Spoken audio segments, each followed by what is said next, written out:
Non importa se le storie che vi stiamo per raccontare siano vere o inventate. Potete considerarle inventate perché le vedrete svolgersi su uno schermo. Potete considerarle vere perché succedono tutti i giorni, perché tutti i giorni riempiono le cronache dei giornali. Queste storie sono le imprese di quella che fu detta la generazione bruciata, la generazione di coloro che al tempo della guerra erano bambini e che quando aprirono gli occhi videro del mondo soprattutto uno spettacolo, la mobilitazione generale della violenza. E così vistoso, così imponente, così invadente era questo spettacolo che pareva velare ogni altro, anche quelli della bontà, della generosità, dell'intelligenza, del sacrificio, che pure fiorirono in quegli anni come sempre. Quella violenza pareva trionfante, sicura di sé, aveva andature allegre e perfino sportive. Arrivava a simulare una sorta di giovanile innocenza. La sua legge era il disprezzo di ogni legge. La sua caratteristica sociale era il disprezzo di ogni società nel trionfo dell'individuo audace, cinico, privo di rimorsi. Si capì presto, infatti, quando la generazione bruciata si affacciò alle cronache con una serie impressionante di delitti, che si trattava di un nuovo tipo di delinquenza, ben diverso da quella che sorge sulla miseria e sulle disuguaglianze sociali. I nuovi eroi delle quarte pagine erano infatti giovinetti di famiglie agiate e tranquille, ignare di covare dentro di sé capacità tanto mostruose.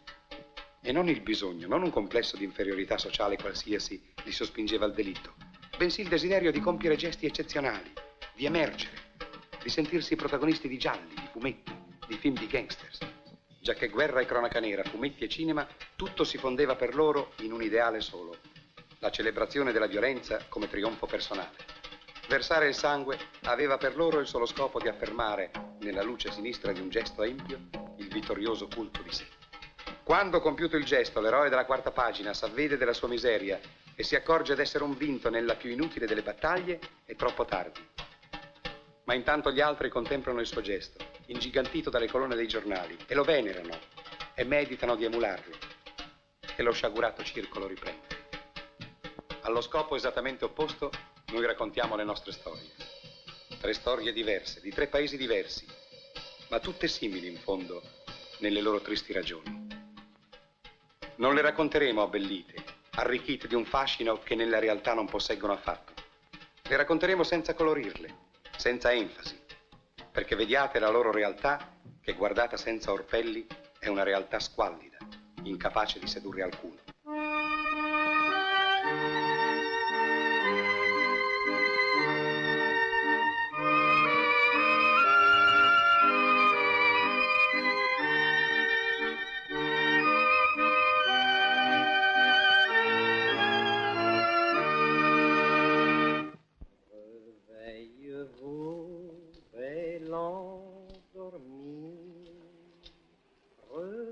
Réveillez-vous, car il est jour. Mettez la tête à la fenêtre. Vous entendrez parler d'amour. Mettez la tête à la fenêtre.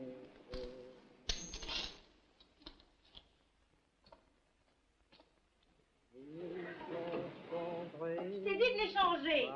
On n'est pas les souliers vernis pour aller à la campagne. Ça ne pense qu'à s'amuser, à sortir. De mon temps, les jeunes filles se préparaient à devenir des femmes d'activité. C'est pour ça qu'on les épousait.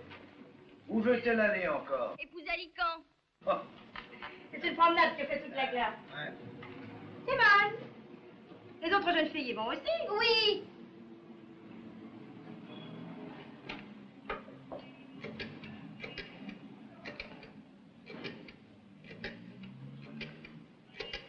Allô? Madame Hibert? Ici Madame Roger. Je m'excuse. Je suis la maman de Simone. Oui? Je voulais vous demander si Pauline allait à cette promenade de la classe. Oui. Tu n'as pas vu mon catalogue? Oui, n'est-ce pas? Ce sont encore des enfants. Oui. Ah, je voulais être sûre qu'elles seront plusieurs. Oui, moi aussi. Moi aussi. Oui. J'ai dit à 8 heures. Bon, très bien. Au revoir, madame. Attends, il faut que je me sauve. Tu viens? Ah, aujourd'hui, Coquelin non plus n'est pas là. C'est moi qui ouvre le magasin. Il a un poil dans la main, ton coq-là. Ah, ça, tu peux le dire, oui. Depuis pas qu'il a été malade, au moins. Ah. Tu descends avec nous? Peut-on savoir où vous irez? À Virennes, on vient me chercher. Ah bon? À 7 heures, je vais te voir ici, À 8 moi. heures. Bon, 7 heures. Ah, j'en ai assez. À partir de maintenant, j'accepterai du travail au dehors que le matin. L'après-midi, ça n'en finit pas.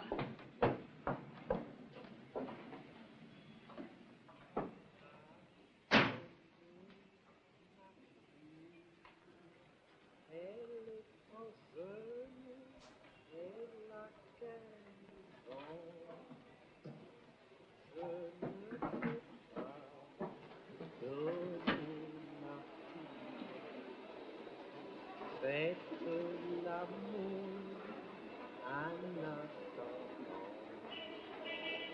Je ne peux pas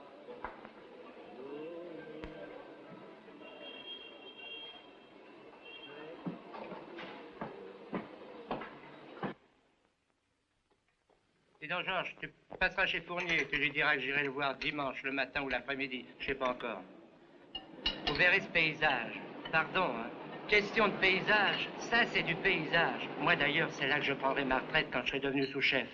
J'ai tout pour ça. Enfin, j'ai rendu des services pendant l'occupation. Je connais un petit peu Virennes, j'y suis déjà allé avec Georges l'année dernière. Oh, une fois, c'est rien une fois. Faut y vivre pour en comprendre la beauté, la poésie. Et moi, la poésie, ça me connaît. Allez, faut partir. Vous n'emportez pas un casse-croûte? Non, merci, si on a fait, on prendra quelque chose sur place. Bravo, vous paierez 100 fois le prix, félicitations. Il est vrai que pour vous, l'argent, ça ne compte pas. Ah, t'es tout le portrait de mon pauvre frère, lui qui était adjudant-chef aux Dardanelles. Ah, fiche-nous la paix avec ton frère qui était aux Dardanelles, c'est pas le moment. Bah quoi, il est mort? Il est mort. Un frère, ça laisse pas de pension à sa sœur.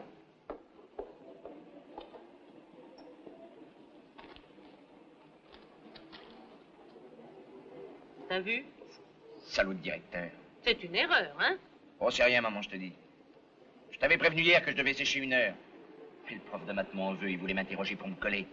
Mais moi, on m'interroge quand je suis prêt, tu comprends? Monsieur le bulletin, ils disent qu'ils ne t'ont pas vu depuis 6 jours.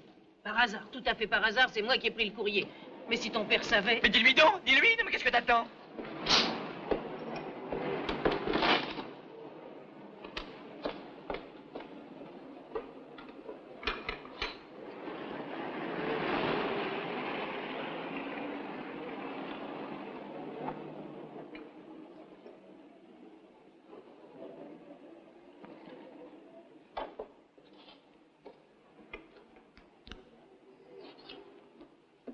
Prends-le, il est dans le bas de l'armoire. Moi, je monte la garde.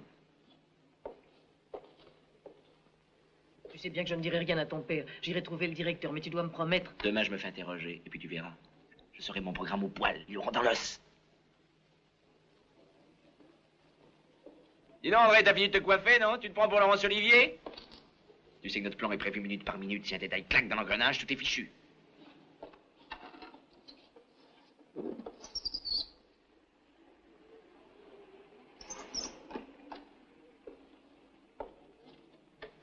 Prends-le, toi. Mais non, c'est pour toi, garde-le. Pierre, viens avec vous? Oui, oui.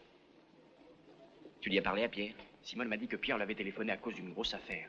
Sans blague. Mais il viendra. Il l'a dit ensuite, il viendra.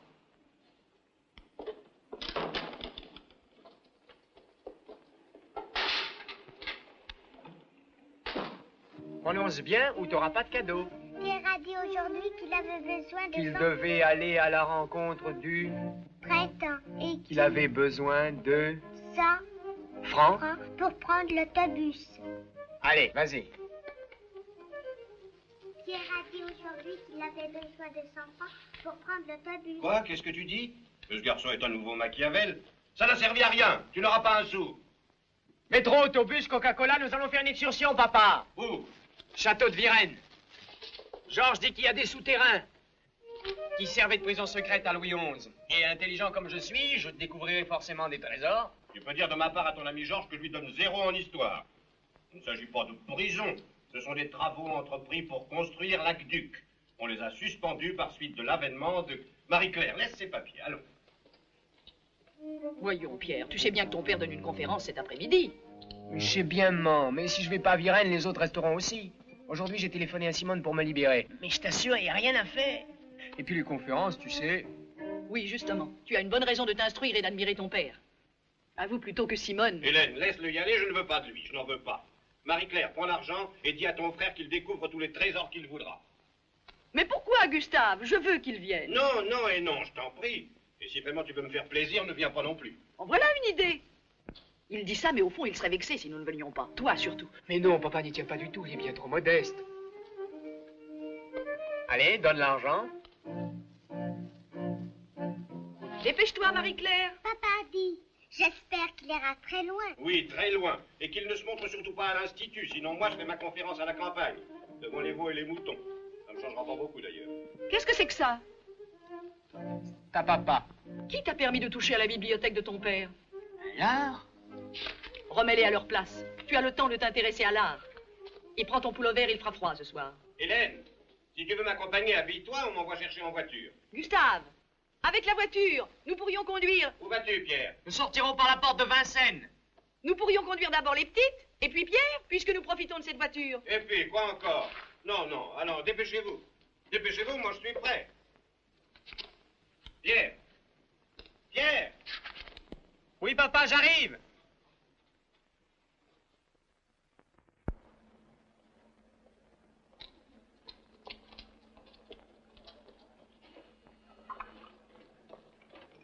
Qu'est-ce qu'il fabrique? Il devrait être là depuis longtemps. Elle avait eu rendez-vous avec toi. Il passait par le Georges V pour y prendre de l'argent. Vous auriez dû le suivre, vous autres. Qu'est-ce que vous buvez? Je sais pas quoi prendre, moi. Il y a le choix? Un whisky. Un quoi? Whisky, scotch. Ah, un whisky, il fallait le dire. Un citron pressé pour moi. N'arrive pas. Il y aurait pas des mouchards parmi nous, non? Puis s'il vient pas, on ira quand même, n'est-ce pas? C'est pour cueillir les framboises, la saison est finie. Qu'est-ce qui te prend? Avec ce qui doit arriver. Oh, ce qui doit arriver, il arrive jamais rien, c'est bien connu. Oh, Geneviève, si tu continues, je te floque une paire de claques. Oh, ben écoute, tu ne dois pas être comme ça. On avait bien besoin que tu viennes avec ta sœur. Tant mieux, comme ça Pierre ne doutera de rien. Si c'est pour ça, j'ai une grand-mère paralytique. Fallait nous la prêter. Oh, la famille. Moi, j'en ai assez, tu comprends, j'en ai assez. Écoute, ici, nous arrivons au bout de nos peines. Quel jour sommes-nous? Le 19. Le 22, nous partons tous ensemble. Et puis tu verras, ce sera magnifique. Ce sera la belle vie. Et vous savez, j'ai une idée formidable pour le lancement de notre boîte de nuit à Alger. Tu te mettras un maillot rouge, collant, avec une grande barbe blanche. Non, veux-tu pas tomber sur la tête? Moi, je chanterai, mon petit vieux. Oui, j'ai mon répertoire. Tu connais pas les Arabes, ces gars-là, il leur faut du solide. Il faudra payer de ta personne. J'ai lu dans France Dimanche un article sur les avions qui transportent les passagers clandestins. Il y avait même les prix.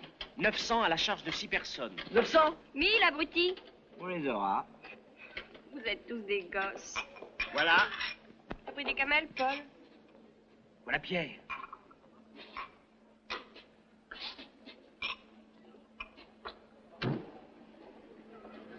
Il se prive de rien, il pourrait nous transporter, non? Plus en retard? Bah oui, mon vieux. Dis donc, on peut prendre ta voiture? Non, je veux pas qu'on sache où je vais. D'ailleurs, James doit faire une course cette nuit à Marseille. Dépêchez-vous, voilà l'autobus. Allez, venez! Attention. Ici, pas de bêtises, les enfants. Il faut qu'il nous dévoile son jeu et ses intentions. Et puis, non seulement ses intentions. Intentions et fric. Chut, la lettre. Mais oui, la lettre pour la Libye, tu devais y penser, souviens-toi. J'y pense. Ah oui, mais il faut qu'elle soit claire.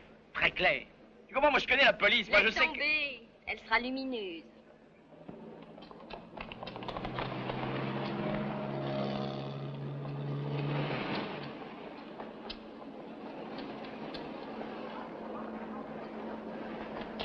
Prends les billets, toi. Tac. Zut, c'est toujours pareil, tu vois pas que j'ai amené que des dollars. Montre. Ce sont des billets de 5. Calculez vite fait. T'as fait des affaires? J'ai toujours du fric sur moi en cas de départ. J'aimerais aller faire un tour jusqu'au Canada. Quand ça? Tu partiras d'Alger. Alger. Ben, dans 2 semaines, nous sommes à Alger. Et je te rappelle que les frais du voyage sont à ta charge. Combien ça fait, André? 500? Mais enfin, qu'est-ce que c'est que cette histoire? Quand aurais-tu l'intention de partir? Ça me regarde. J'ai déjà reçu un acompte de 5 millions. La chose peut être imminente. Mais nous, tu sais que l'équipe part au complet. Lundi 22. Bye bye. Comment, et tu ne viens pas avec nous? Non, je ne crois pas. Tu nous laisses l'argent? Bien improbable. Je place tout dans le trafic des diamants bruts. Ah, des diamants bruts, tu m'en donneras? Et puis d'autre part, en ce moment, j'ai un tas de frais. J'ai vaguement l'intention de me débarrasser de Lily. Oui, elle a fait son temps. Faudra que j'offre un chic cadeau. Personne dans le couloir, allez vous asseoir.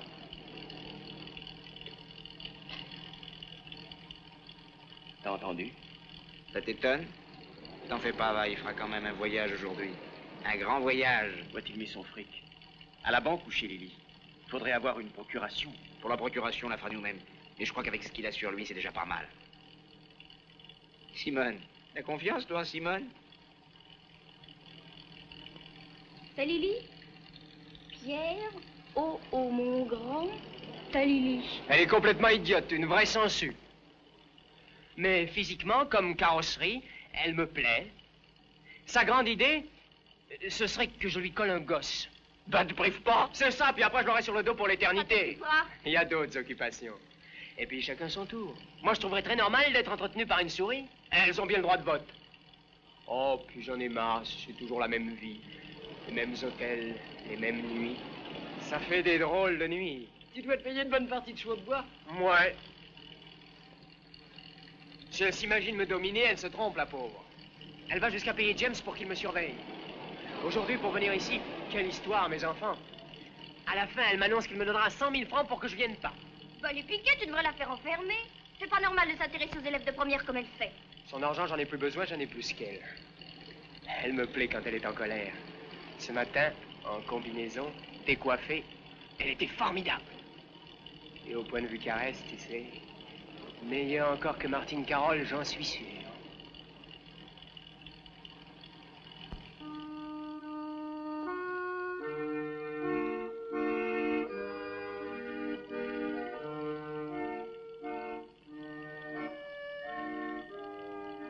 Qu'est-ce que tu as dans ta poche?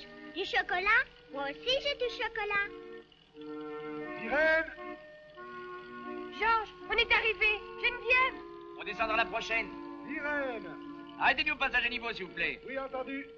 Dis donc, Georges, c'est ici que tu passes tes vacances? Oui, c'est par là. Une maison, il a pas derrière. Tu dois te barber pendant 3 mois ici. Tu parles. Pourquoi? Moi, je trouve ça bas. Oui, alors, en mourir.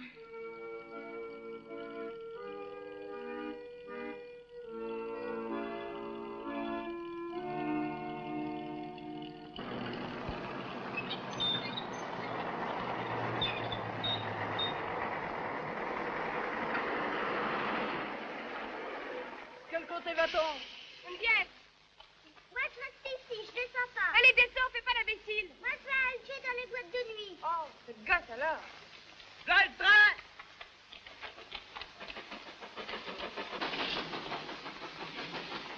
Achtung, auf den Zug! Au Far West.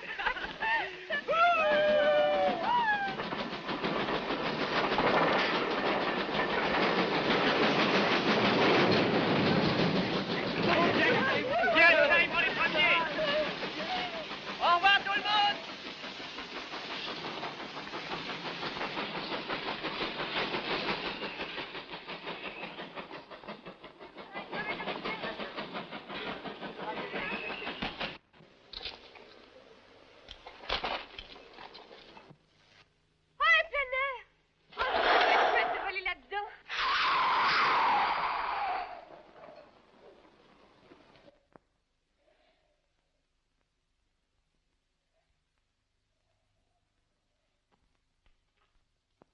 Tu veux me pousser à bout? Moi? Tu ne te doutes pas de ce que j'ai au fond du cœur. Mais si, un volcan. À ton âge, tous les jeunes gens ont un volcan au fond du cœur. J'attends comme un mendiant que tu me regardes. Que tu approches un seul instant de moi. J'ai tellement besoin de t'embrasser. Pourquoi t'es-tu collé aussi près de lui? Enfin, tu exagères, hein. Je dois tout faire, moi. La lettre pour la Libye, les yeux doux et bercer tes peines de cœur. Zizi, tu es tellement belle. Tu es comme le soleil quand il se lève et qu'on n'ose pas le toucher. Oui, ben laisse le soleil tranquille, tu vas te brûler. Et puis quand on m'aime, il faut me toucher. Je voudrais m'allonger près de toi. On s'allongera. N'aie pas peur, on s'allongera. André, je t'aime. Mais si on fiche à la porte du collège, on ne pourra plus s'allonger du tout. Portami via. Portami via. Ma saremmo già partiti se quel porco di Père non ci avesse presi in... 6 mois de projet pour rien. C'est dommage qu'on n'ait pas fait équipe avec Pierre. Mais c'est lui qui nous a lâchés. Pas si bête. Tout ce qu'il gagne, il l'empoche en douce. En agissant comme lui, ce serait vite fait de gagner des millions. Seulement moi, je fais partie de l'équipe et... Zizi. Lundi 22, crois-moi. Aujourd'hui, c'est moi qui décide. On verra. Bougez-vous. Georges Drigon va Approchez, approchez, mesdames et messieurs. Vous voyez ici en chair et en os le fameux explorateur Georges Ruy, 3 fois mangé par un lion, 3 fois marié à Rita Hayworth et toujours vivant. Il nous entraîne dans une passionnante aventure. Alors, mon chou. On passe par ici.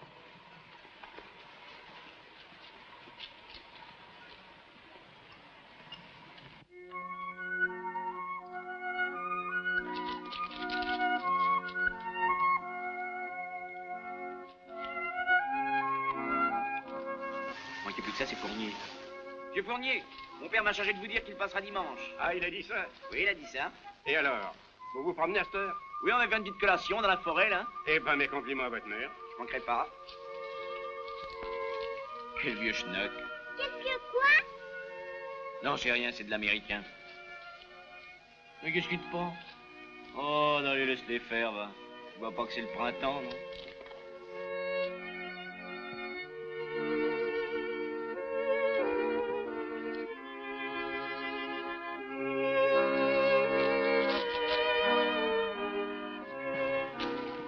Pierre, qu'est-ce que tu fais? Tiens, prends. C'est le devoir de maths. Ne le prête pas à André, hein? Je sais bien que l'amour excuse tout, mais quand même. George Sand, par exemple, quand Musset lui faisait un devoir de maths, elle ne le prêtait jamais à Chopin. Merci, tu es chic, Pierre. Veux-tu me dire pourquoi tu continues à venir en classe avec toutes les affaires que tu as? Ça m'est utile. C'est une façade. Les devoirs, je paie un type, un agrégé pour les faire. Oh, tu es formidable.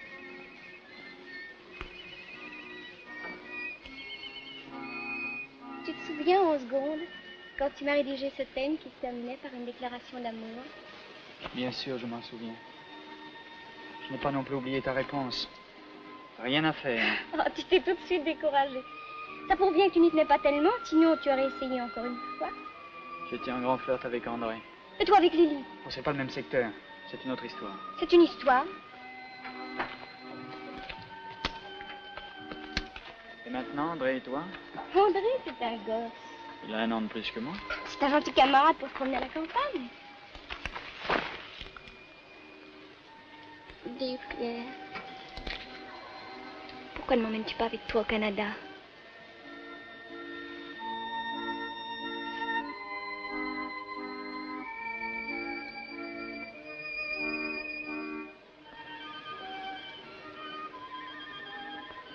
Tu crois que tu m'aimes?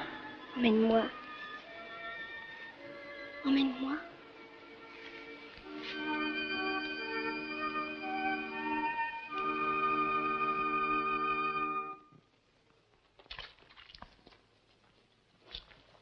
Il n'y en a pas assez pour faire un feu. Ramasse-en d'autres. Et tu vas voir, on va jouer à Jeanne d'Arc. Jeanne d'Arc? Oui, tu sais bien, cette dame qu'on a brûlée vive. Pourquoi on l'a brûlée? Parce qu'elle faisait de la politique. T'en voulais un coup, là? C'est de la gnôle. Oh, mais sans blague, hein, c'est de la vraie. Je bois la mort du traître, hein. Et alors? Bah alors quoi? Bon, bah c'est très simple. Dès que Pierre revient, André et moi l'emmène en balade. Et nous, on attend ici? Bah, si c'est nécessaire, vous viendrez nous donner un coup de main, mais ensuite, hein. Seulement ensuite. Merci bien, je m'en passerai. Je parie que Simone lui a fait cracher de l'argent. Et moi, je vous dis que c'est une folie de les avoir laissés ensemble. Il doit être armé, Pierre, si ça se trouve. Il peut se jeter sur elle, la violer, la déshabiller, enlever son corsage. L'embrasser sur la bouche. Et puis après? Laisse-les jouir de leurs derniers instants. En Russie, les condamnés à mort avant d'y passer, ils ont le droit de grimper une fillette comme dernier souvenir. J'ai vu ça dans un film avec Tcherkassov. Oh, dis donc, toi, t'as une tête à faire des contre-appels dans un cimetière. D'après eux, l'idéal consisterait à se marier et avoir un livret de caisse d'épargne. Oh, que si je ne les détestais pas tellement, j'y trouverais comique. Tiens, mon père, il a travaillé toute sa vie pour devenir copropriétaire d'une boutique. Il n'a même pas la satisfaction de se dire qu'il a travaillé honnêtement. Car il vole, tu entends? Il vole. 10 centimètres de tissu sur 2 mètres, mais il vole. Oh, quel crétin! Mais s'il veut voler autant vaut qu'il vole des millions, alors ça, oui, ça vaut la peine. Moi, je voudrais vivre une vie pleine, tu comprends? J'aime les grosses voitures américaines. J'aime l'argent. Pas pour l'argent, je crois, mais pour insulter les autres. Pour être ivre, si tu veux. On ne peut pas être ivre tous les jours. Je suis prête à tout, tu entends? À coucher avec n'importe qui, à faire n'importe quoi, mais à m'en sortir. Tu te fais des illusions. Pourquoi des illusions? Tu sais, la vérité, c'est qu'on tue et on vole beaucoup moins que tu l'imagines. Heureusement, d'ailleurs. C'est toi qui me dis ça? Toi qui mènes précisément une existence tellement formidable. Et c'est pour ça que je t'aime, Pierre. Emmène-moi avec toi au Canada. Je t'aiderai. Tiens, si tu veux continuer avec Lily, eh bien, c'est d'accord. Je suis pas une enfant de mari. Écoute, Simone, il ne s'agit pas de ça. La vérité... Alors explique-toi. Si je te disais, Simone... Quoi? Que tes millions, tu les as gagnés en jouant à cache-cache. Et qu'avec Lily, vous récitez des fables de La Fontaine la nuit. Je n'ai pas de millions, Simone, pas plus que je n'ai de Lily. Pauvre chéri. C'est un enfant sage. La nuit, il rêve à ses équations. Et à toi? Ça suffit, Pierre. Je suis pas complètement idiote. Et pourtant, je voudrais que tu m'aimes comme si j'étais vraiment un enfant sage. Un bon élève. Pourquoi? Oh, parce que... Au milieu de mes aventures, toi, tu es quelque chose d'innocent. Le collège, c'est toi. Les héroïnes de Racine, c'est encore toi. La barre pour Racine. Je ne suis pas innocente, je veux partir avec toi. Et moi, je ne veux pas. Je veux que tu restes toujours la petite fille à qui il manque 100 francs pour aller voir le dernier film de Gabin. Vraiment? Vraiment, oui. Moi, c'est fini. Mais toi, Simone, toi, tu as toutes les chances.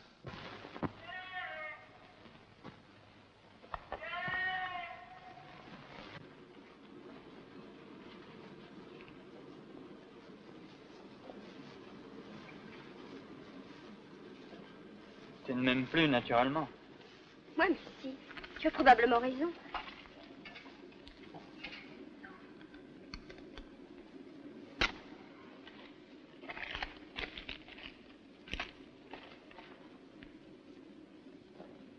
Voilà l'argent. Je voudrais que tu me rendes un service. D'accord. C'est complètement idiot, mais voilà. Figure-toi que chez moi, ces imbéciles croient que nous filons le parfait amour. Ce serait trop long à t'expliquer. Enfin, ils savent que je t'aime, quoi. Alors quand je rentre tard le soir, ils me posent des questions pour me faire avouer. Plaisir, tu comprends le plaisir de m'humilier. Alors tu vas m'écrire une lettre. Fausse lettre, évidemment. Quelque chose de griffonné sur un bout de papier, comme on fait avant de partir brusquement. Par exemple, je sais pas moi. Ma zizi, je pars pour l'Amérique. Ça s'est décidé rapidement. Pardonne-moi. Enfin, ce que tu voudras. Mes parents fouillent mes tiroirs. Ils trouveront ta lettre, ils me croiront, me ficheront la paix. Ce sera toujours ça. Yeah! Oh! Yeah!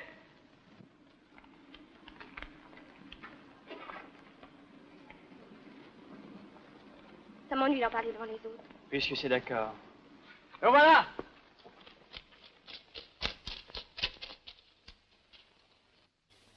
C'est moi qui ai ramassé tout le bois. Tu as enlevé la moitié de la forêt? Oui, presque la moitié. Mais pas tout à fait la moitié. Vous en avez mis du temps.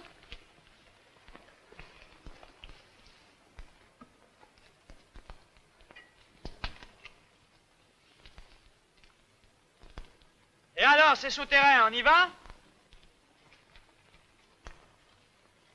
Si le roi savait ça, Isabelle. Isabelle, si le roi savait ça. À la coiffe de dentelle, vous l'auriez jamais plus droit. Isabelle. Faudra un peu de papier, là. Demandez de la rapière, il en a volé un de 5 tout à l'heure. Et enfin, commando tous les trois. Tous les deux passez par ici, moi je passe par là.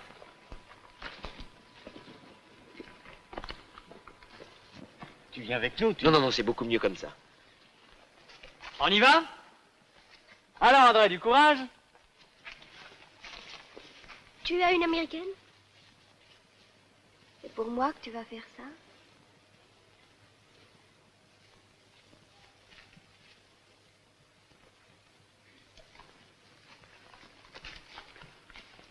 Alors c'est bien entendu. Même si vous ne me voyez pas, vous partez quand même, hein? T'as compris, André? D'ailleurs, tu connais le chemin. Je comprends pas pourquoi Georges s'en va tout seul. Le fond de l'air est froid, hein? Si ça continue, on va finir par s'enrhumer.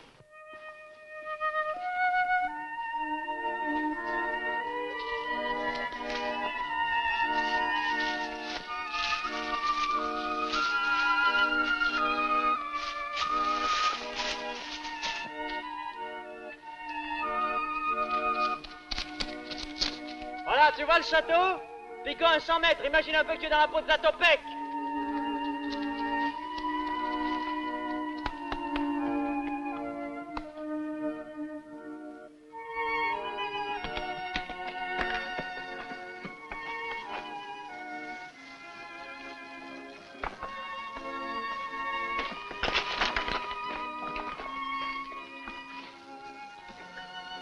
Tu te souviens de notre camping à Charleroi? Est-ce qu'il a pu pleuvoir cette nuit-là?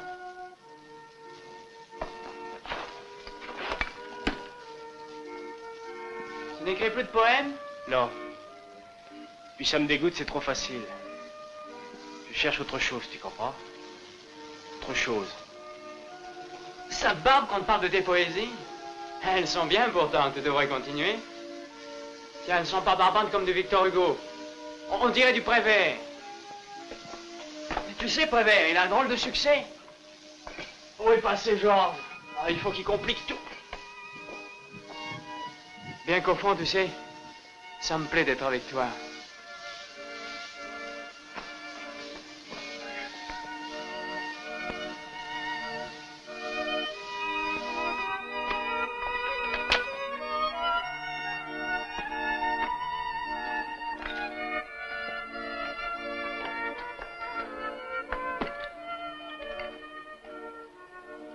Je suis jamais venu de ce côté-là.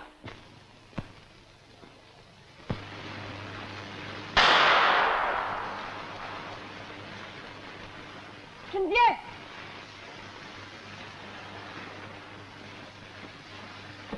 Simone.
Mon Dieu.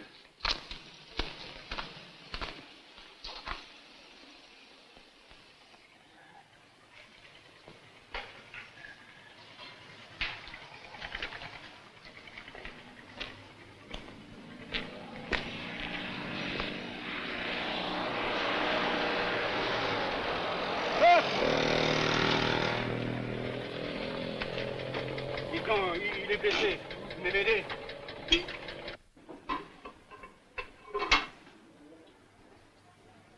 Georges. Oui. Faut sortir le chien, c'est l'heure. Il vient de dos. Puis tu passeras chez le laitier. T'as compris? Bien sûr, je suis pas sûr. Ben une autre fois, faut répondre.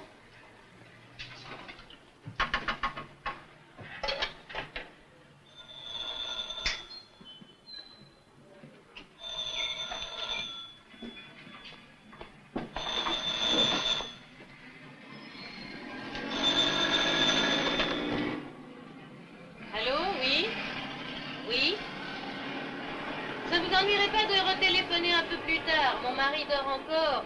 Il prend son service à 9h, alors... Ah oui, bien sûr, nous avons une petite maison à Virennes. Mon fils. Qu'est-ce que c'est encore que c'est passe-pied? Oui, attendez une petite seconde, monsieur, attendez.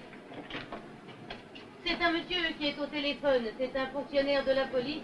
Et il demande des renseignements sur notre maison à Virène. Tiens. Allô, Odile? Oui? Tu connais un camarade à Georges qui s'appelle Pierre Verny? Oui, bien sûr, l'année dernière, il était tout le temps fourré chez nous. Oui, ça?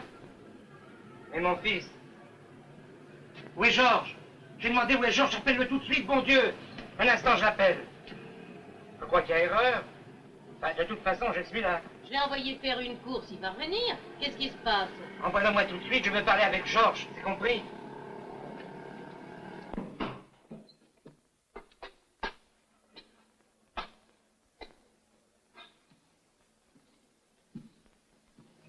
Monte, quoi. Faut mettre en place le revolver.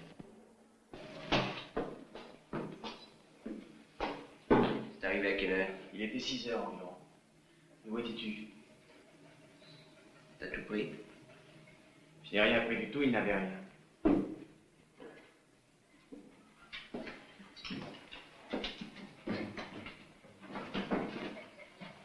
C'est fini.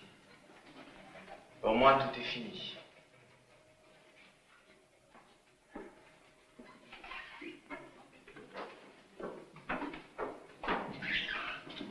Ça m'a fait un drôle d'effet. Georges, chut, le lait. Non, dépêche-toi, ton père peut te parler.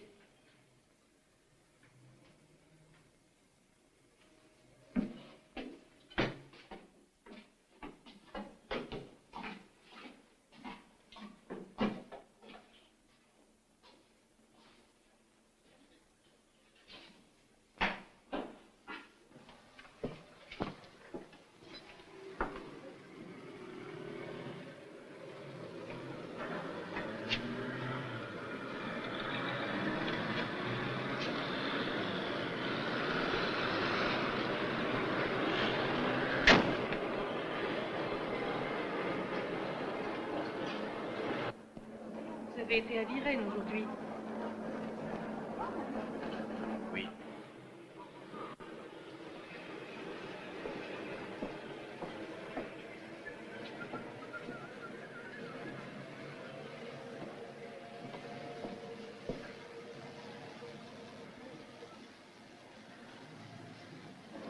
Tu vas pas c'est pas moi, salaud! Mais t'assure que non! C'est pas moi, t'assure que non! André, dis-le-lui, André. Papa, c'est lui le coupable. Mais non, André, tu vas dire que c'est toi qui as tiré, non? Moi, j'y suis pour rien, moi, j'ai pas tué, tu comprends, j'ai pas tué. Papa, c'est lui tout seul qui a tiré. C'est vrai? Toi, seul?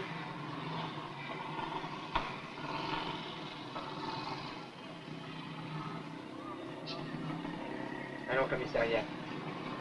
Dépêche-toi. Allons, dépêche-toi.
T'as rien fait, retourne à la maison.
c'è?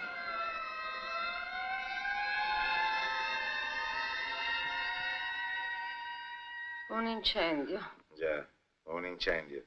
Tanto paga sempre l'assicurazione. Mi ero appena addormentata. Perché suonano così la notte?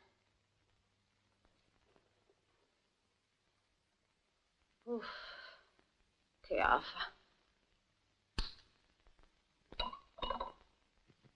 È calda.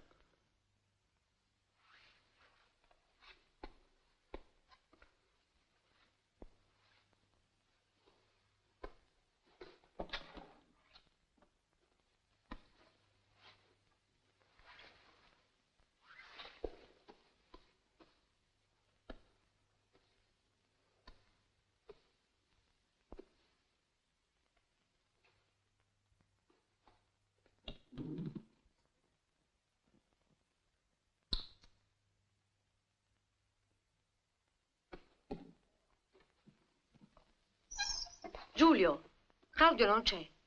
Ti aveva detto che usciva? Chi? Come chi? Claudio. Aveva detto che restava in casa stasera. Avrà cambiato idea. Ma sono le 4. Già. Dove sarà a quest'ora? Che gli sia successo qualche cosa? È così delicato. Ma che delicato, è un ipocrita. Io non mi faccio più illusioni. Comincio a capirlo. È lui che crede che io non lo conosca. Ma guarda che disordine. Ti pare mai possibile tollerare che si tengano i libri in questo stato? Bisognerà fargli un'altra libreria. Ah, ecco. Vuoi sapere dove sta? La conosci? Te l'ha mai portata per casa? Claudio non invita mai nessuno. È sempre invitato dappertutto. Appunto, sarà a qualche festa. Beato lui. Però viene bene in fotografia. Senti, io torno a letto. Magari sarà proprio l'incendio di stanotte a darmi da fare domani in ufficio. Io sono preoccupata. Non ha mai fatto così tardi. Domani mi sente. Bianca, bisogna abituarsi. Non è più un ragazzino. Con tutte le donacce che ci sono in giro. Speriamo bene. Jeep 3595, ricevuto. Brigadiere, la barca sta arrivando. Si parte subito. Vediamo subito, passo.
Ecco, dai.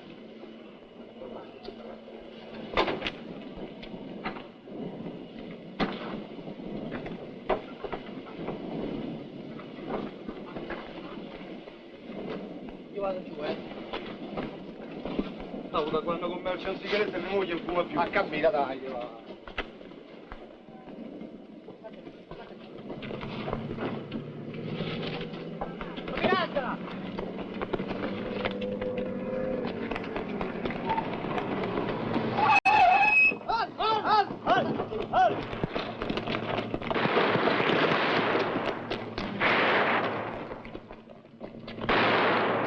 La finanza, via, via!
Eugenio!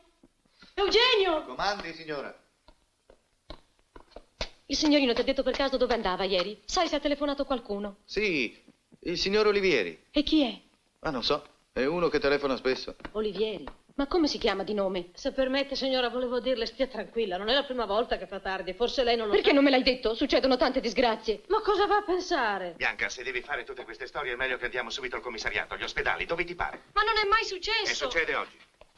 Piuttosto hai cercato di sapere qualcosa di quella ragazza della fotografia. Come facevo? Eugenio mi ha detto che ieri sera gli ha telefonato un certo Olivieri. Ma anche lui, come si trova?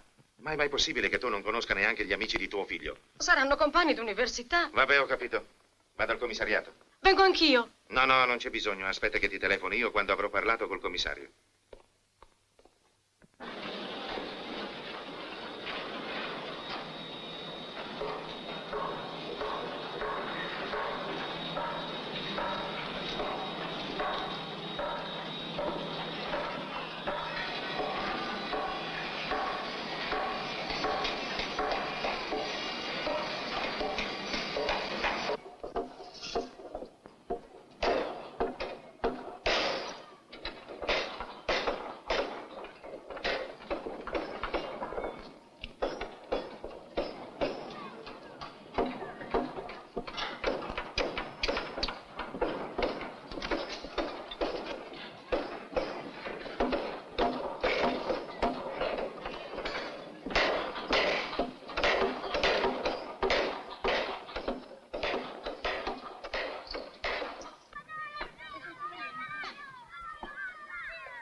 Che si sente male?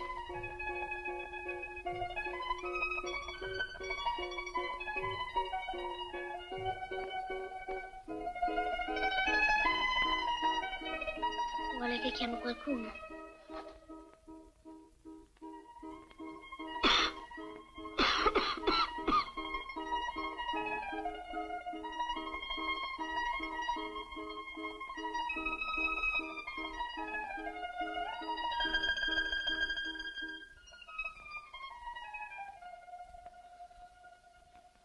Ti dico, agli ospedali niente. È già una buona cosa, no? Ora stai tranquilla. Anche il signor commissario è del mio parere. Comunque manderà qualcuno a casa. Sì, 2 agenti. Ma no, è una formalità. Sì, così potrai spiegare meglio e dare tutti i nomi. La ragazza. Il signor commissario mi chiede se non ci risulti che Claudio abbia avuto dei dispiaceri. Sì, se non abbia litigato con quella ragazza. No, signor commissario, gliel'ho detto anch'io. Mio figlio non è tipo di fare sciocchezze per qualche delusione. Noi, per la verità, la signorina non la conosciamo personalmente, ma è lo stesso. Allora hai capito? Sì, passo un momento in ufficio e torno subito a casa. Vabbè. Signor commissario, le sono grato per la sua cortesia. Per carità, lieto di poter essere utile a un amico dell'onorevole Valeri. Arrivederla. Di nuovo. Piantone.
Di solito si aspetta un giorno o due. Il ragazzo potrebbe essere andato fuori Roma. Mio figlio? Ma no, per carità, avrebbe avvertito. E non ha ragione di ritenere che ci siano stati dissidi, non so, col padre. No, mio marito ha già spiegato al signor commissario, non c'è stato niente. Sa dirmi di chi sono queste lettere? Ma non saprei. Compagni di scuola, amici. Io non capisco perché, mi scusi, sa, perdiate tempo a esaminare queste carte. Claudio ha avuto certamente un incidente. Suo figlio si occupa di affari? Ma che sciocchezze, è ancora un ragazzo, fa il primo anno di università. Grazie, signore.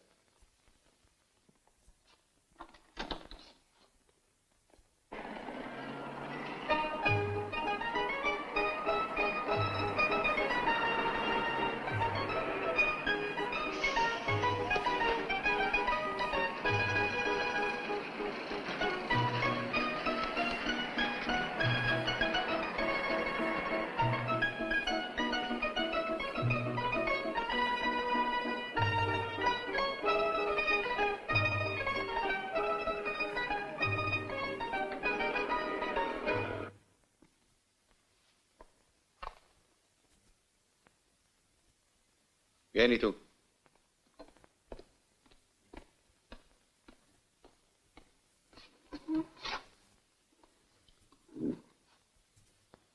Dove eri quando hai sentito sparare? Andavamo in fabbrica a fare gli straordinari. Chi c'era con te? C'erano gli altri.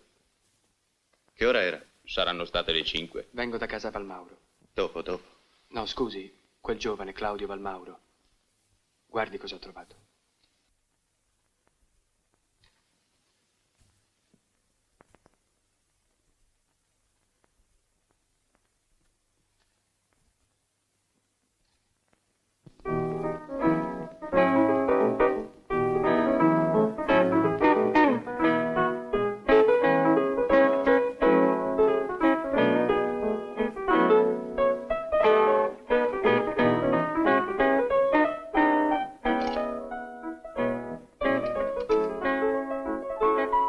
Suonate qualcosa di più patetico, non vedete che Marina ha bisogno d'atmosfera?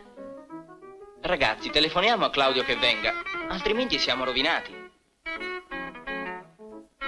Cretini. Perché? Non è vero? Come siete spiritosi? Sul serio, com'è che non viene? Avrà trovato una bionda. Se non viene, peggio per lui. Che mi importa?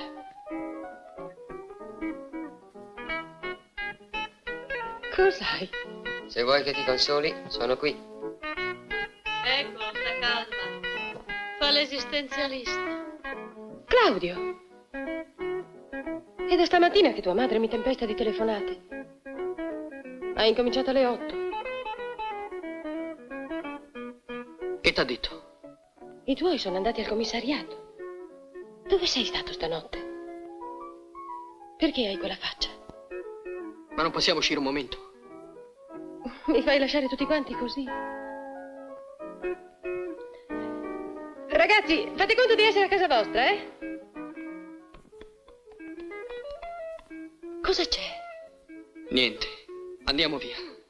Passiamo di qua.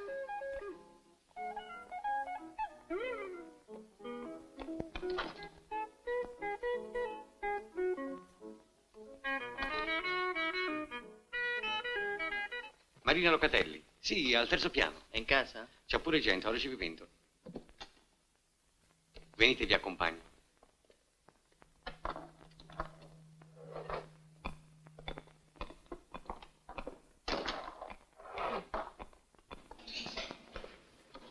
Sono tutte scuse. Cosa vuoi che sia successo? Mi sta venendo una rabbia che... E poi anche tu potresti avere il buon gusto di non mettermi in mezzo. Gliel'ho detto, sai, a tua madre. Mi ho telefonato con un tono, ma che le ha preso? Ti sembra che abbia torto? Dillo. Tu dici che vieni da me e poi vai in cerca di avventure. Ah, ti hai ridotto bene. Ti sei anche sbronzato. Smettila, Marina. Smettila tu. Sono stufa, sai. Non mi importa se vai con le altre donne. Vai con chi ti pare, ma senza tanti drammi e scene patetiche. Le cose si dicono in faccia. Ti prego, Marina. Vuoi capirla che non ho nessuno? Nessuno.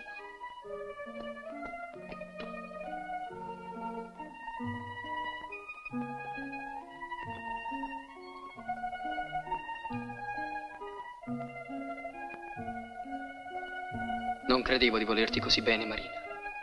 Non ti ho tradito, te l'avrei detto. Ma c'è una cosa che ancora non sai. Una sola. Una sola? Non so niente di te, neppure se mi vuoi bene. È la prima volta che me lo dici, te ne rendi conto? Debbo andar via, Marina. Sarebbe bello poter andar via insieme, fare dei viaggi insieme, pensa. Vedere dei posti lontani, partire quando se ne ha voglia e tornare quando viene in mente.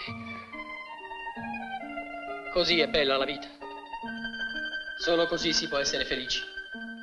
Ci vogliono denari, tanti e subito. Perché questa vita io la voglio vivere da giovane, a 20 anni. E non quando sarò vecchio. Hai capito? Ma cosa dici? Oh, signore, ma che ti succede? Hai litigato con i tuoi? Succede tante volte. Farete pace. Se ti danno tutto quello che vuoi. Ah, perché credi che i soldi che ho sia mio padre a darmeli? Me li procuro da me. Non è mica difficile, sai. Avevo ingranato. E come? Ancora qualche mese e poi sarei venuto a proporti. Marina, finiamocene via. E voglio salvarmi lo stesso, capisci? Non mi sento nessuna colpa.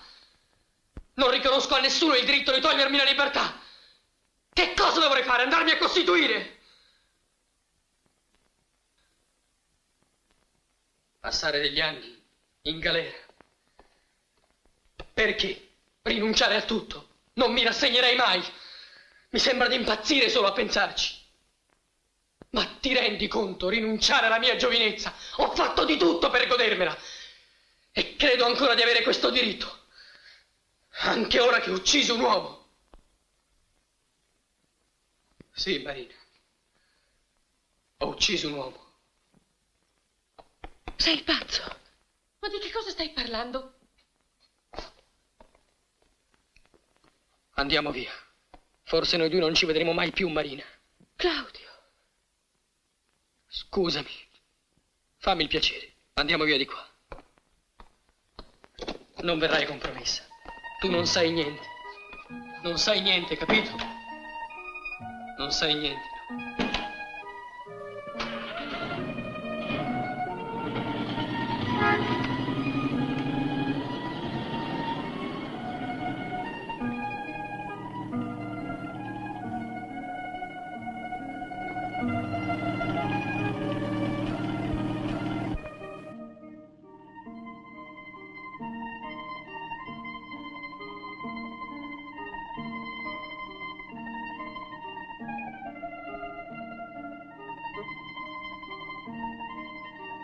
Non è vero, Claudio. Non è possibile.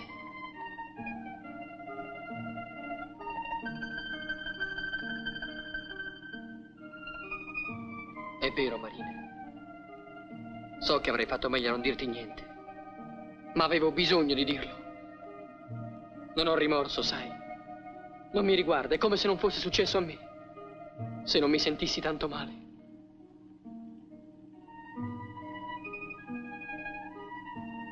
È stato quando sono caduto. Ma cosa mi è successo?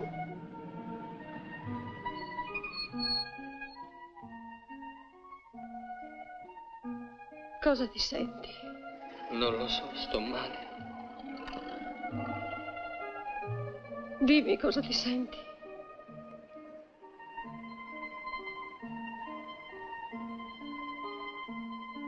Può essere una cosa grave, una lesione interna.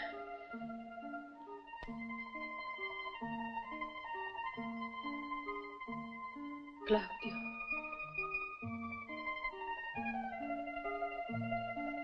Andiamo dal medico.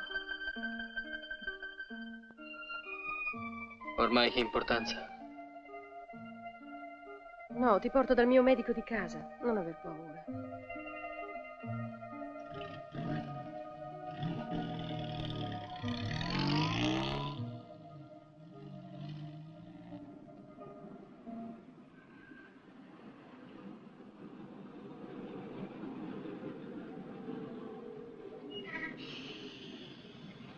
Dove va? Il dottor Bonanni. Si accomoda al pronto soccorso.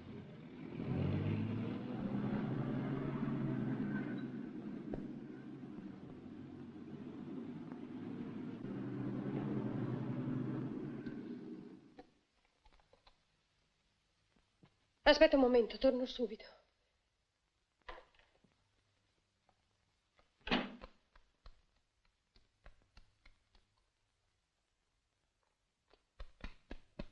Che desidera? Per piacere, il dottor Bonanni. Deve essere al pronto soccorso.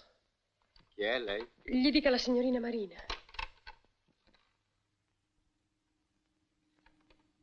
Pronto? Avvertite il dottor Bonanni che in portineria c'è la signorina Marina che l'aspetta. Viene subito. Grazie.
È lui.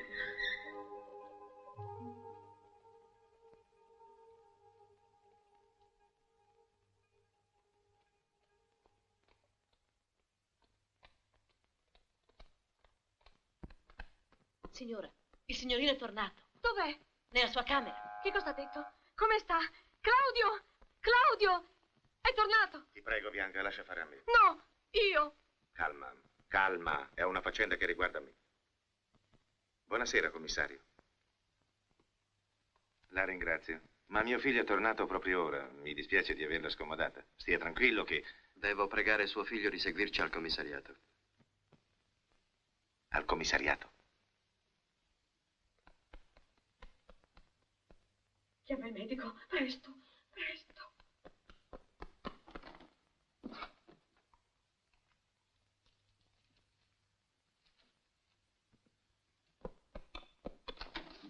Scusi, commendatore, il numero del telefono del dottore. È incredibile. Hai cresciuto un figlio, giorno per giorno. Te lo sei tenuto accanto. E d'improvviso ti trovi di fronte a uno sconosciuto, un mascalzone. Giulio!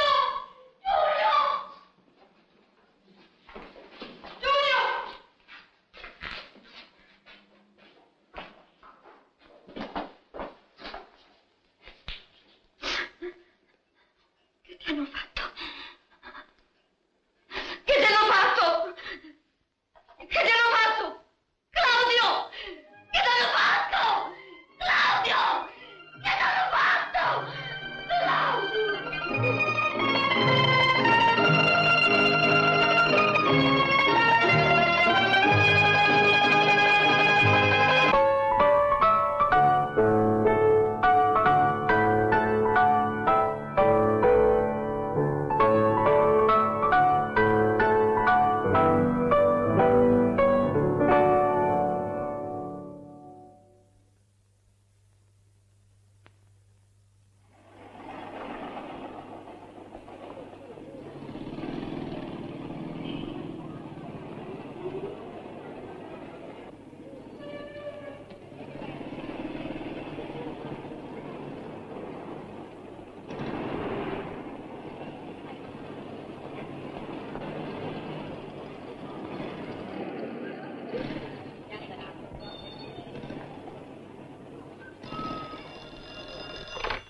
Ken Wharton. No, sorry, I'll get you the switchboard. Miss Davis? Right, for once. I definitely am Ken Wharton. But this call happens to be for Tom Bates, though I'll admit the names are very similar. You will? Splendid. I wonder where they found that girl. Bitterly hot, isn't it?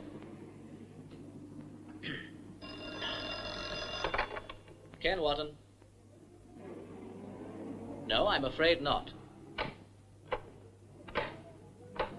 Miss Davis, somebody wants the head electrician. I deal with crimes, not fuses. Not at all. Can we use it? Oh, I think we agreed not to publish anything. Money. Ken Wharton. Oh, just hold on a minute, will you? Congratulations, Miss Davis. Hello? Yeah? Sorry, I didn't quite get that. My name is Aubrey Harron. You don't know me, but I've got a bit of exclusive news for your paper. If we can agree upon the terms, of course. Are you interested? Depends what you're trying to sell. What?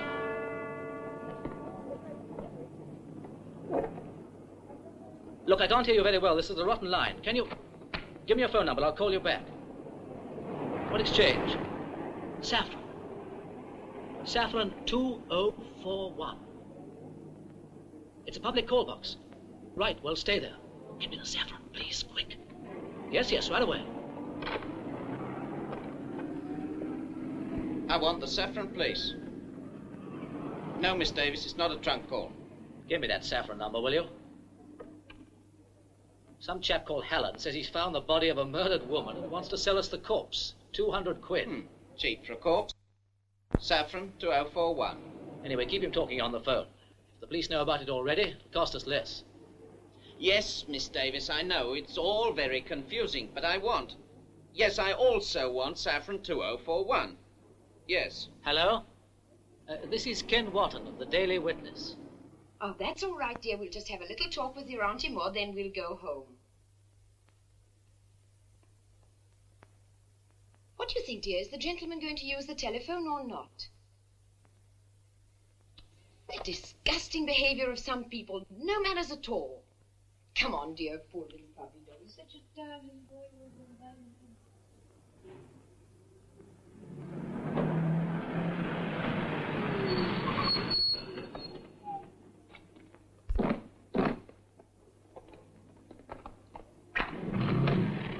Yes, I can come over whenever you like. You've only to tell me the time, and I'll come immediately. Oh. Saffron, please, speaking. Okay, thanks. Pardon me. My books.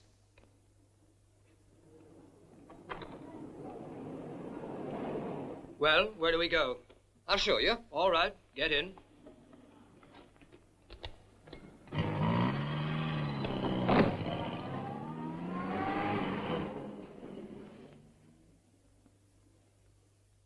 I often come here in the afternoon to read and write. As I write my poetry, I like to read it aloud. So naturally, I look for the quiet, secluded spots. Oddly enough, I happened to be reading Pope's Ode to Death at the time. Funny, eh? I don't know whether you know it. Oh, death, where is thy sting? Looking up from a book, I happened to notice something glittering in the grass. It was this necklace. When I bent down to pick up the necklace, I saw a hand, and then that white face, chalky white.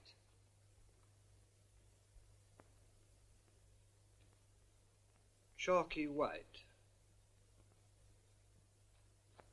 Get me details of any woman on the missing persons list who might fit her description. Yes, sir.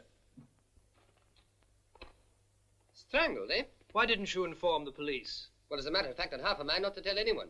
Things like this are such a nuisance.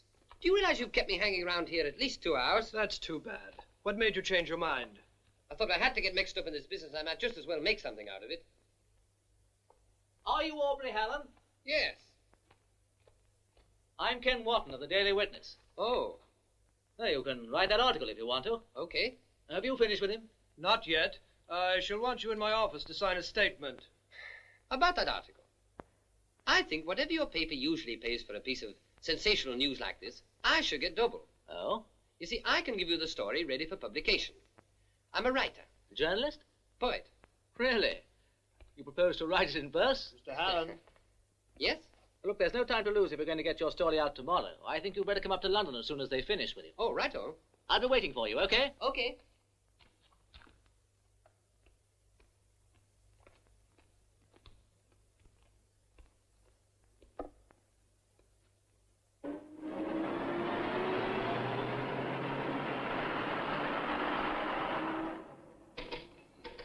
Comma? I didn't say anything about a comma. From the way you dictated, it obviously had to be. I told you to follow my punctuation. I detest commas. Gertrude Stein style? Just style. Perhaps it was because my days pass in so ordinary a way.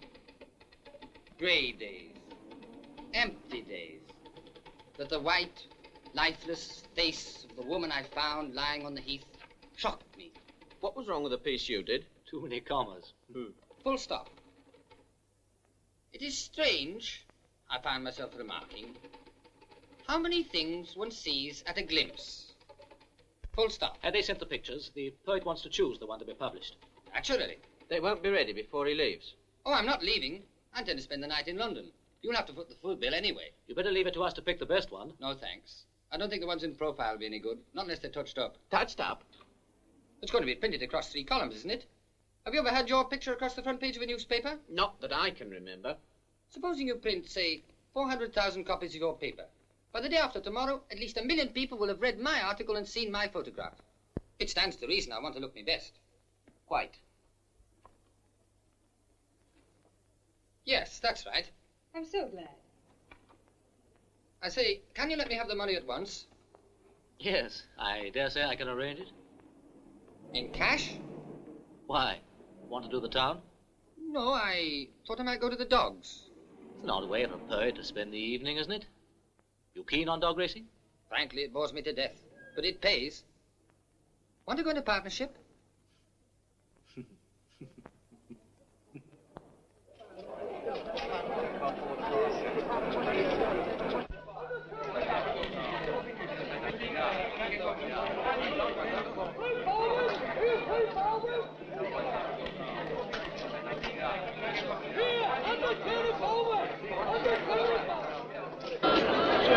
Okay.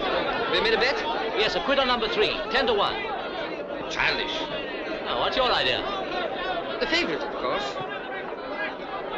By the way, you might let me have the money for my hotel and so on, say a £5. What's the hurry? You've just been paid £75. I asked for 200.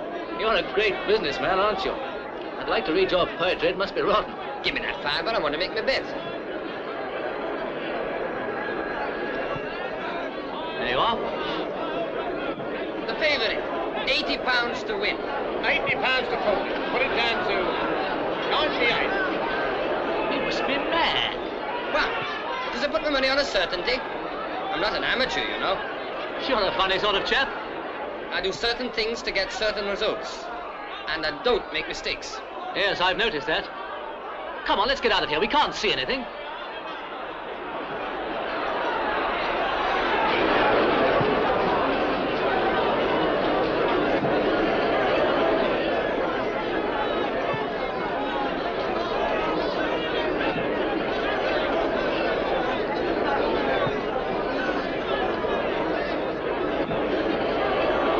You know, there's some interesting things about that murder. I think I could write you another article. Not for us, you can't. By that time, they'll probably have found whoever did it. Oh, no, they won't. See, it's a perfect crime. No clues, no motives. Perfect.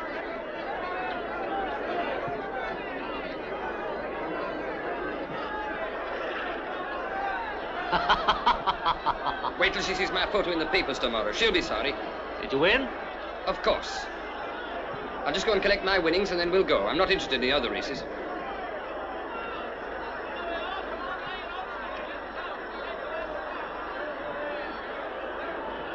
£120 quid. £120, 98. 98. Pay 'em. 100. 20. Hey, what about that partnership?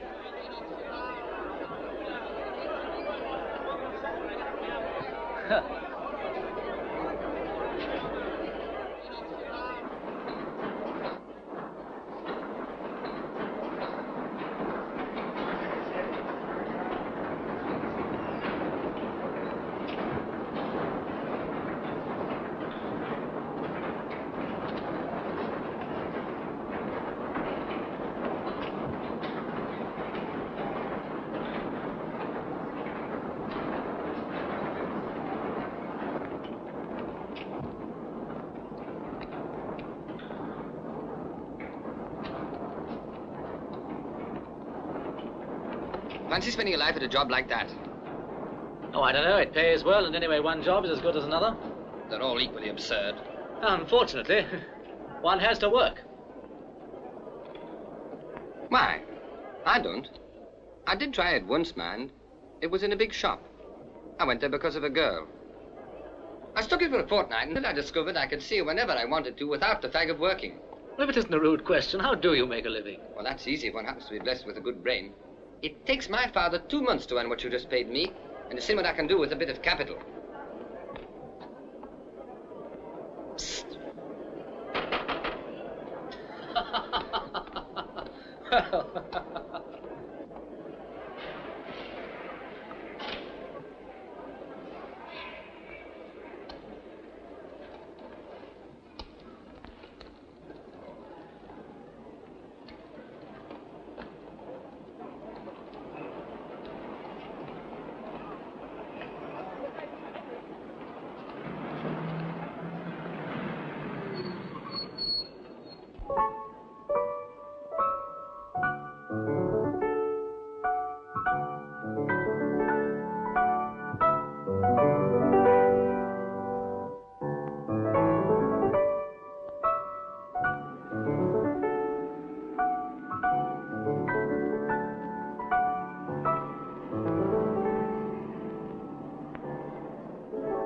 What a crowd.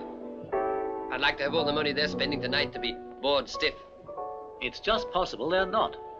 I know how to spend my money. I don't see why I shouldn't autograph some pictures of myself and sell them. Don't you? I bet I could get £1 apiece. You've no idea how this crime's going to thrill the public. I'd stick to the dogs if I were you. Would you like to publish some of my poetry? I doubt if our readers would appreciate it, but you must let me know if you find another body. Crowds. I hate them. Because I didn't want to be one of the crowd.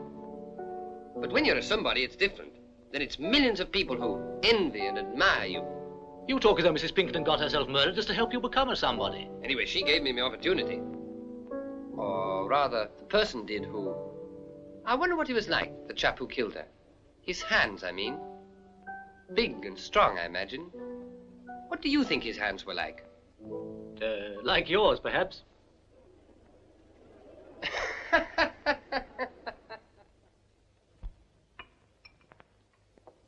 Did many people come to see me yesterday, Gran? The police did, Aubrey. They were ever so cross when you weren't here. When did you get home? Late. You shouldn't have gone up to London like that, not without saying anything. Oh? Why not? Because it wasn't right. You should have told them first. That's just what Mr. Wilson was saying. You give him a copy of the Daily Witness and say it'll cost him £1 if he wants my signature on the photograph. Aubrey, Yes? shall I leave you a couple of pounds? You may need it if... I've had nothing off you for 2 years, so why should I now? I just made £100 yesterday. You better get tidied up, Gran. I expect there'll be a lot of people coming to interview me.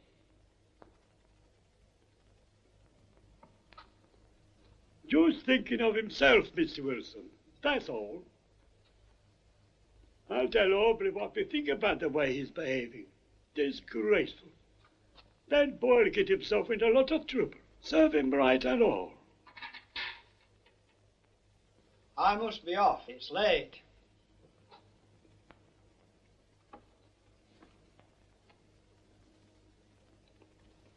I must say it's a lovely photo.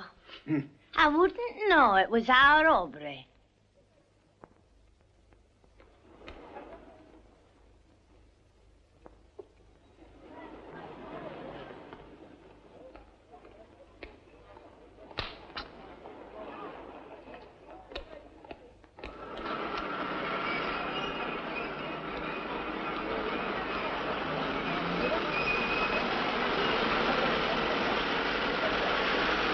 Sally?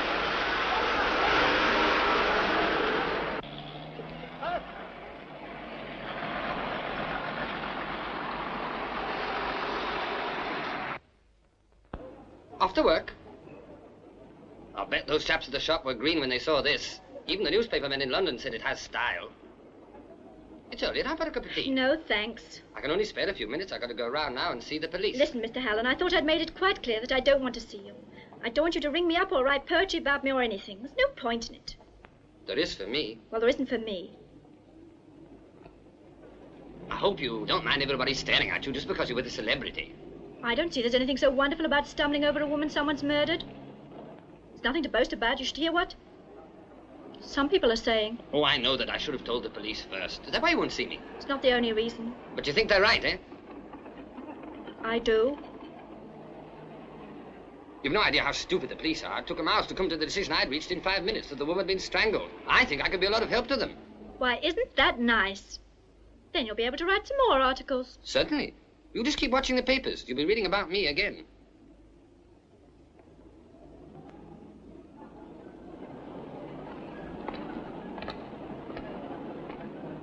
Hello. Hello.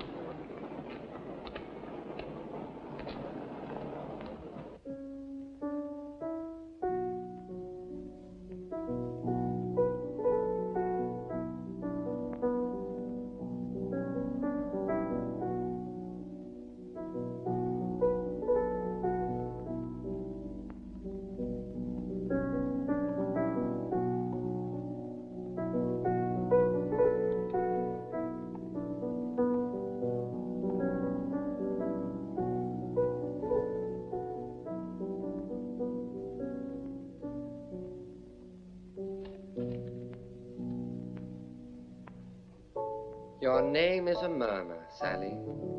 Your name is a sigh, Sally. Your name is my victory, Sally. With your name, Sally, I'll conquer life. There must be some mistake in the address of these letters of yours to Sally. They've been sent back. That fears not death.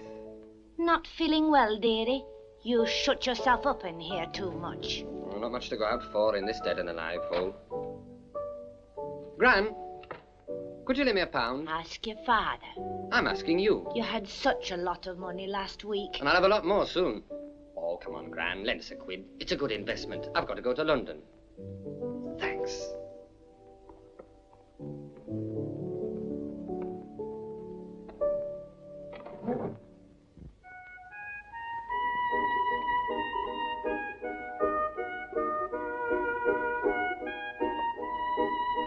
Ken Watton of the Daily Witness. Hello.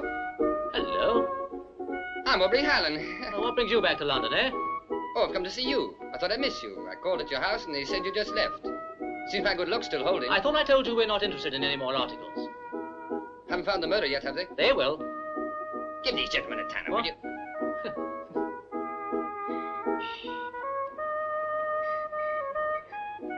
How's the betting going? Just dropped 60 quid. Little mistake. I must have let you down, eh? Oh, well, perhaps your poems aren't so bad after all. Hey. How would you like a sensational piece of news? Exclusive, of course. Another corpse? No. Something that'll revive interest in Mrs. Pinkerton. What if I told you I'd seen the body 4 days before I rang you up?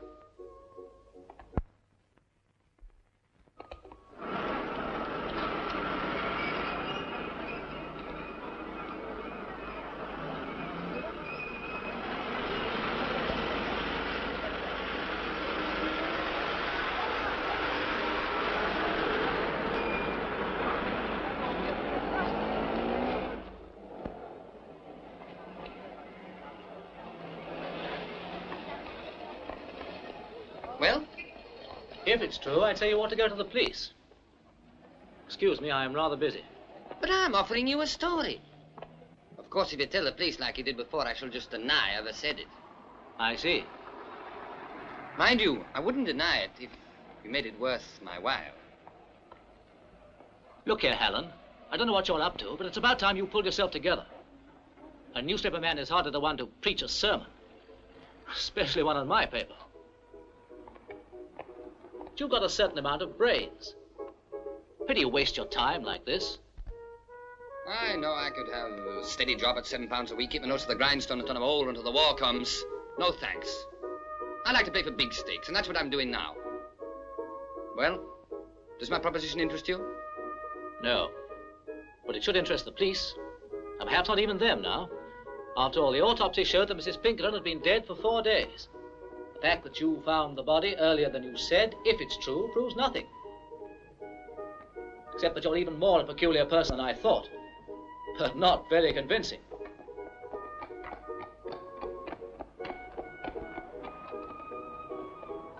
What if I'd seen Mrs. Pinkerton before she was killed? I'd still say you ought to tell the police.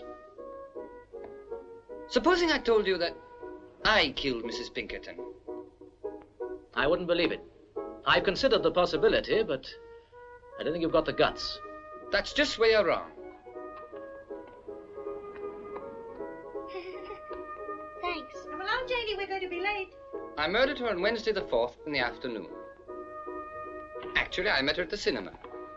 Of course, it's up to the police to prove it, and I don't think they ever will. I couldn't even prove it myself. It's the perfect crime. Is it that you're prepared to tell the police what you've just said? Why not? It's a tricky game, but it's worth it. I'm certain to win anyway. Want to bet that I don't get away with it? There's nothing they can ask me that I haven't got an answer to. Mind you, I would have preferred to write my confession for you. At a price, of course. But since you've suddenly become the model citizen... Come on.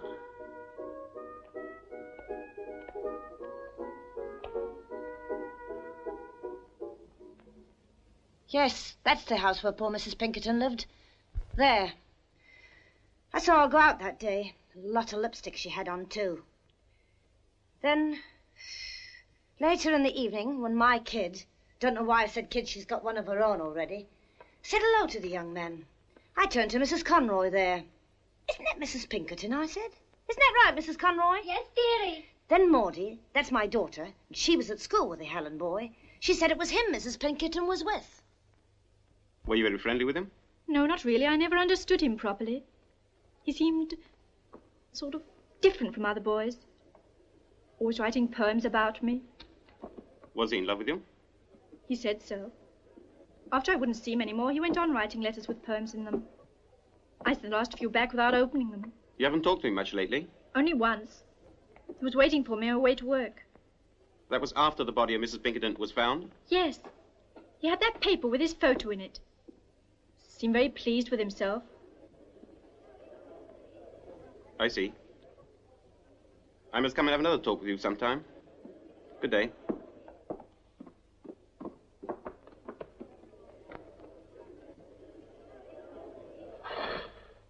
Hallen said her face was white. Chalky white. Of course, it was white immediately after she was strangled, and that's how he remembered it. He didn't realize that 4 days in the open air would be sufficient to reduce it to this state. That's where he slipped up. I admit that the circumstances relating to this crime are very strange. There is no doubt that Aubrey Hallen had met Mrs. Pinkerton. It is also quite likely that some, at least, of his extraordinary statement is true. Namely, that he found the body 4 days before the morning he decided to sell the story to the Daily Witness. Aubrey Hallen is a misfit. A young man with no friends and no occupation. His father let him study, so the boy should have better chances than he had. But Aubrey Hallen had no intention of working for a living.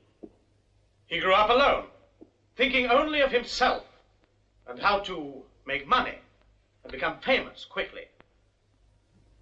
Standing over Mrs. Pinkerton's body, he wondered if the opportunity had arrived that he'd been waiting for. The opportunity to make money and to get into the limelight. He is suffering from an ailment all too common amongst young persons of this age. He cannot settle down to the idea of an ordinary life. He wants his picture in the papers. That is the whole story. This confession of murder is childish and absurd. It is the invention of an avid reader of thrillers, who at the same time carries in his pocket always a volume of Shelley's poems. Mrs. Pinkerton was killed by a sadist. Whatever you may say or think of Aubrey Hallen, it is impossible to visualize him in that role. Now I will ask you to listen to some verses. I feel like a swallow soaring through the sky. The air is warm and bright are the clouds. I want to climb up and up until I reach. Do you see it, that blue oasis? Then I shall fold my wings like yours, my love. And so on. Those lines were written by Aubrey Hallen. Good or bad, they cannot be the work of a sadist.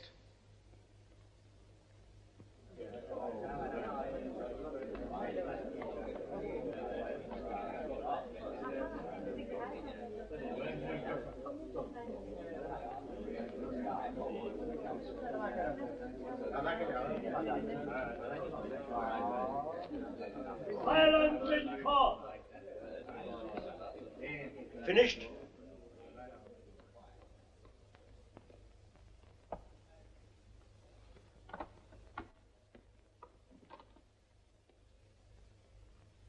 A great deal has been said about Hallen's confession. I now propose to read it.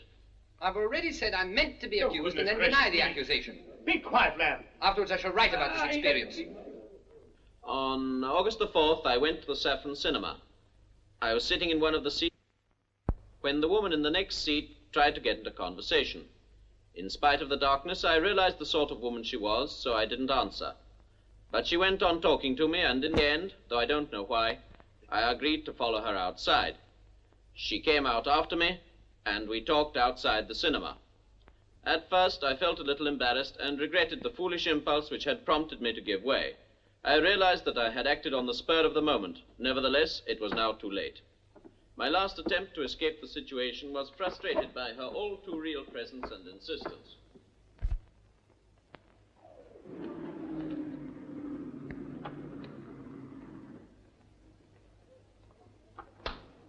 Cooey! Here we are. Didn't see me, did you? No, not at first. Shall we go to your place? Well, really, I've got an appointment. Oh. Where do you usually go? Well, there's the east. Yes. Yes, okay.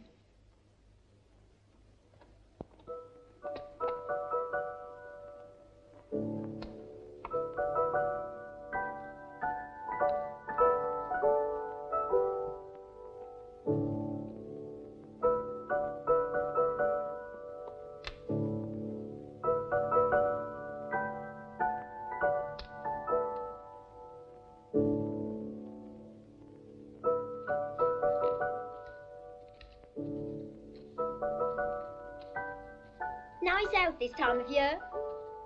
Yes, isn't it?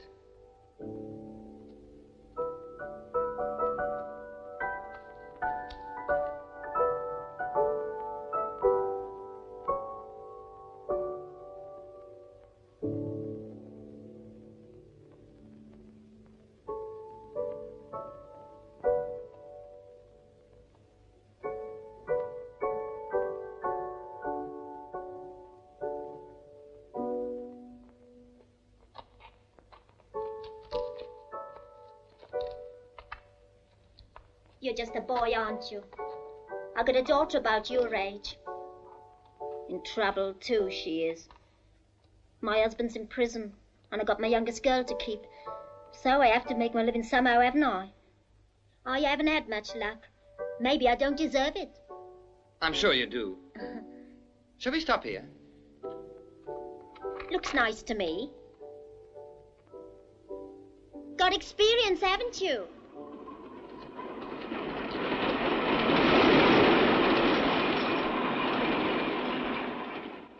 You, come here often? No. I don't often go anywhere. But now that I got my youngest child to keep, we've all got our troubles, haven't we? I'm glad you came along. Oh, what cold hands. But let me take your necklace. Do you want to hold it for me, dearie? Pretty, isn't it? Not worth much, of course. Still, it looks nice with these colours.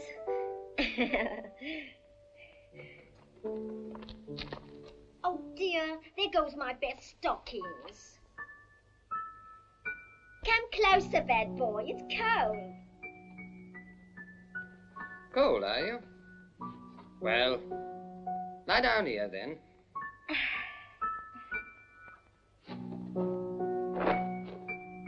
There. Is that better? You are sweet. Aren't you cold? No.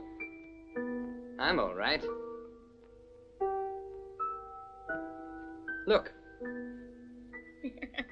You got me all trussed up so I can't move. Now, don't worry. You just keep quiet. Thank you, dear. You know, I thought at first that you didn't want to come with me at all.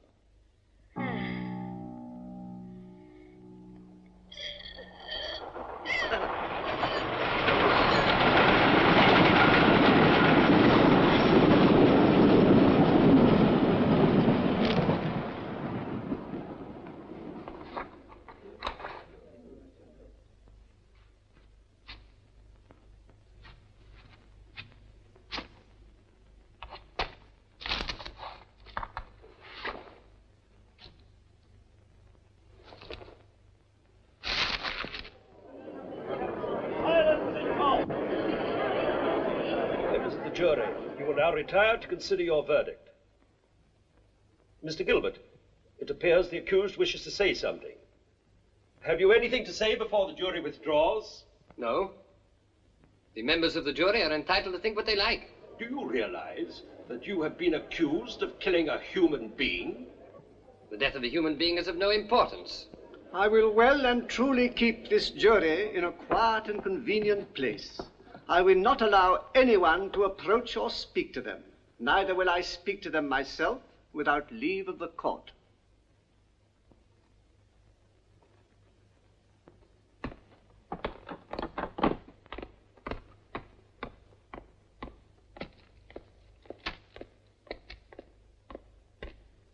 Ah, Mr. Wharton, I wonder if you remember me. Yes? My papers followed your example. We've offered a weekly prize for the most sensational piece of exclusive news. Personally, I don't think we're going to get very much, but it's certain to rouse interest, and you never know. Not quite. Of course, I never expect a stroke of luck like yours. If it weren't for you, Hallam would Never have committed murder. Would never have confessed, I was going to say.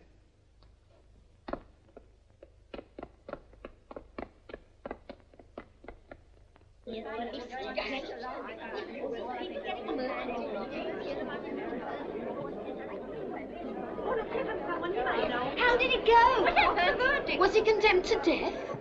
Yes. I hope you're satisfied. Where's the nearest telephone?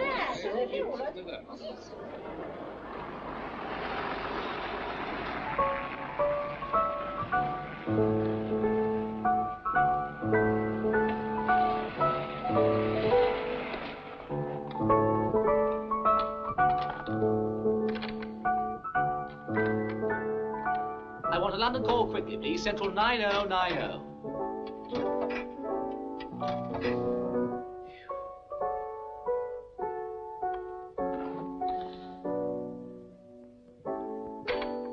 Hello, Daily Witness.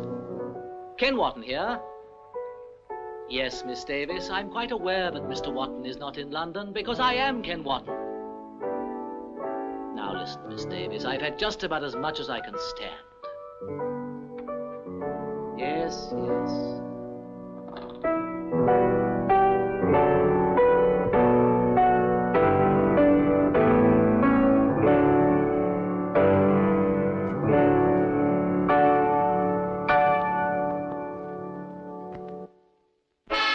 Se anche uno solo dei nostri figli, ascoltando le nostre 3 storie, si sentirà guarire dal fascino morboso che troppe immagini falsificatrici coltivano in lui, se chiunque scorgendo senza veli il volto dell'egoismo sentirà rinascere in sé la fede nella solidarietà umana, il nostro lavoro non sarà stato vano.